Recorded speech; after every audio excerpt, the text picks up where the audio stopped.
I have told this story a million times, but I'm going to tell it today again so that it can help you connect with the 500 million farmers, smallholder farmers that are out there. I grew up on a small farm in Uganda where my parents were refugees from Rwanda. My parents farmed. They grew cassava, maize, and potatoes. My mom dug the land and fed us. My dad never touched the hoe even once. And my mom never complained because she felt it was her responsibility to feed the family. Fast forward, I got out of there at the age of around 14, thanks to the fact that my dad had been a teacher in Rwanda. But I was the exception, not the rule. And I'm here today to tell you that empowering smallholder farmers can change their lives, can nourish people, improve economies, and actually help them deal with the current challenge of climate change. When I finished school, I worked in research in Uganda. And a friend of mine gave me 2 kilograms of seed to take to my parents. This was an improved variety. When my mom planted it, she got 10 bags in a place where she would have usually got 3 bags. She sold some to fellow farmers and bought herself a traditional dress. She did not have to ask my dad for money. That was the first time. And I still remember the excitement and the joy in her face, like it was yesterday. But of course, she needed more seed, and she wanted more of the same seed. In my mind, I was like, if I can empower my mother, like I did, with one sack of seed, I can definitely empower whole villages. I can help send more girls to school. I still remember the pain I felt when I was told that my best friend had been married at 15 because her parents could not keep her in school. I still think of all the girls that did not make out of my village because they didn't have the opportunities I had. And it gives me a certain yearning that actually keeps me grounded in the realities of my world. The opportunity came 15 years later when I joined the leadership of Ministry of Agriculture in Rwanda, ultimately as the minister. This is not a country where you want to wake up as a minister. Farmers' land holdings are the smallest in the world, at least in Africa. The country is mountainous. Farmers lose land every season. And the country was just coming out of a genocide, and everybody was struggling. But this did not water down my excitement. In my mind, I was served lemons, and I needed to make lemonade. I took advantage of the fact that Rwandan farmers owned their land, and we designed a program to consolidate land and synchronize how farmers farmed without worry of land boundaries. My government put in place policies to ensure that farmers had access to seeds and to fertilizers. We put in place extension for every 500 hectares. The first season of farming was a lot of preaching and campaigning, and why would farmers want to use seeds and fertilizers they had never seen? But by the third season, farmers were demanding that seeds and fertilizers be delivered in good time for planting.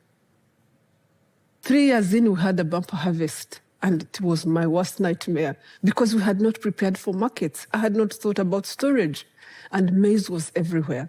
I went back to government, and my government helped me working with World Food Programme and government procurement agencies. We were able to buy farmers' produce, and we worked with the private sector and set up more long-term solutions through processing, restoring processing capacity. Once farmers had a market, the transformation was palpable. I remember feeling as I walked around the country, feeling that the air around me was vibrating with energy and excitement. My people were happy. My country was proud. And in the period of 6 years, Rwanda was recording poverty reduction levels that were not being seen in the region. And the World Bank attributed 65% of that poverty reduction to what was happening in the agricultural sector and related value addition. Here is the thing. 2.5 million farmers, some of the smallest in the world, were feeding 12 million people, and they were creating wealth for themselves. To me, this is what empowering smallholder farmers looks like. But a new challenge lay ahead: climate change. By 2013, crop failure was becoming clear because rains were coming too late or stopping too early. I vividly remember when I went on a field visit with my president, and clouds started gathering like it would rain. Fertilizers were on their way from Ukraine, and seeds were on their way from Zambia because we hadn't yet figured out how to produce seeds ourselves. It was 2 months before the rains, and my heart started beating in my chest. I was like, what am I going to do? Here I am, I'm going to let these farmers down again. Because then, every drop of rain mattered. Climate change has taken away the ability of farmers to understand seasons. Farmers don't know when rains are going to come or when to plant. Farmers don't even know what crop to plant anymore. I see this in every country of the 15 countries where I now work as AGRA's president. Right now, as we speak, Southern Africa is going through one of the worst droughts ever. Zimbabwe has just lost 70% of their maize crop yield because of a scorching heat wave, the first ever in 40 years. Kenya has just experienced a flood that has left the land barren after farmers had planted. But our hands are not tied. There must be something we can do about it. We have tools that we can deploy. There are so many things in our capacity, in our ability that we can do to empower farmers to take back their lives and be part of feeding the world. One, we need to stop climate change in its tracks. Top emitting countries need to stop emitting or be prepared to pay farmers every time they lose a crop, livestock, or property.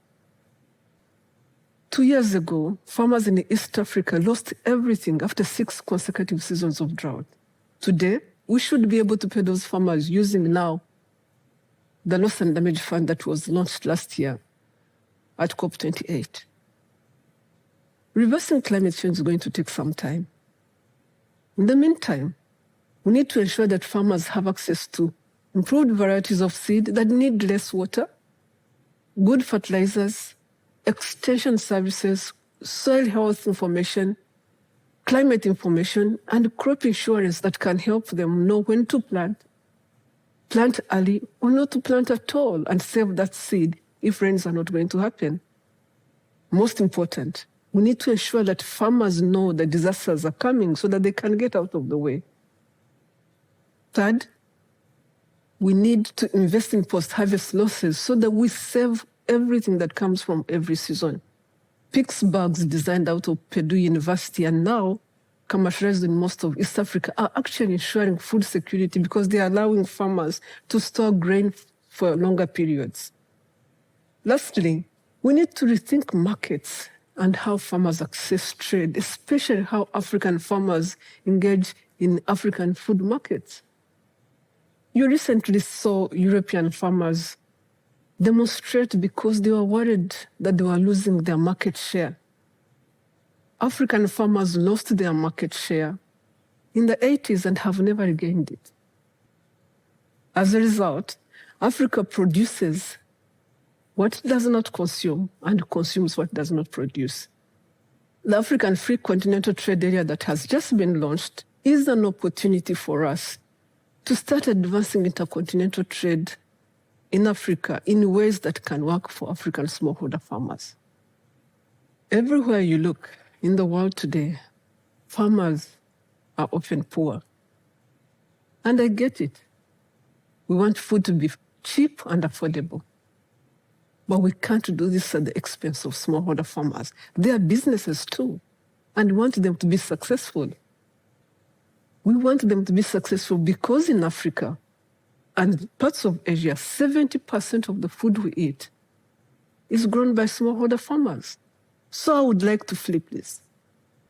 I would like us here, consumers, businesses, politicians, to recognize the place and role of smallholder farmers and how when we empower them, they can feed themselves, improve their livelihoods, be part of feeding 10 billion people while nourishing the planet.